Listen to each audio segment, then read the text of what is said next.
A new book is out written by the publicist of the Grateful Dead, Dennis McNally. The book is titled The Last Great Dream: How Bohemians Became Hippies and Created the 60s. McNally is here to talk about this new book, which is his fourth. Thank you so much for your time. My pleasure. Thank you. Okay, I have two of your books right here. They range in topics from the beat movement to the Grateful Dead and the blues in Mississippi Delta. And now you've turned your attention to the Bohemians. Can you tell us how that idea came to mind? The short of it is, in graduate school, a very long time ago, I started working on a book about Jack Kerouac, which became called Desolate Angel. And then it turned, in the process, I became something of a deadhead and discovered that On the Road and Kerouac was Jerry Garcia's Bible. At 16, he encountered all that sort of thing, and it changed his life. So he read my book and said, "Why don't you do us?" And I said, "Great idea." And started working on that, and then ended up becoming their publicist, which is why it took me 20 years to finish that book. I got a little busy. It was a very busy job. And then after I wrote the deeper background of the relationship of white people and black music and how they affected each other. So in 2016, the California Historical Society asked me to curate a photo show about in anticipation of the so-called 50th anniversary of the Summer of Love.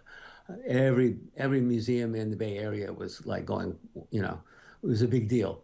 And I had a wonderful day. It was a treasure hunt. It was great. It's pretty funny since my wife is a brilliant photographer and I am the reverse, but it worked out, and I began working on that. And about a month in, I suddenly went, "This is a book. This is a wonderful book."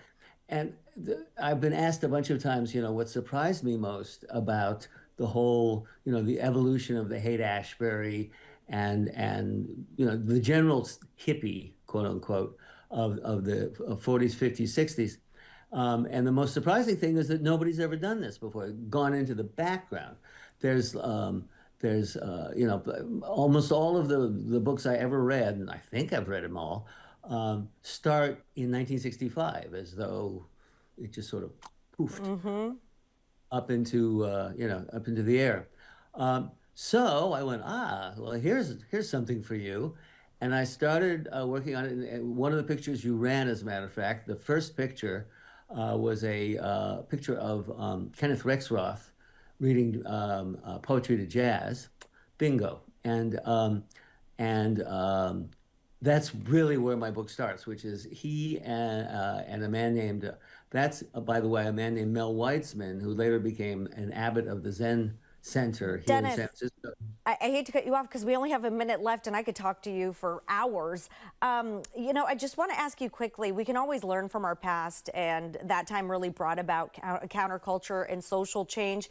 How is that applicable to this current political climate, if you can give us a short answer to that? I'll go for the short, and that is quite simply that the values that the 60s generated, things like literally cultural things like how you eat and yoga and whatnot and peace, all that good stuff, is exactly what is not being represented in Washington right now. And so I like the peace side. Yeah, and so your book is timely and a great history all of us can learn from. Thank you so much for sharing. We'll have to have you back on and ask you some more questions. It's been a pleasure. We appreciate your time. It's a pleasure, and thank you.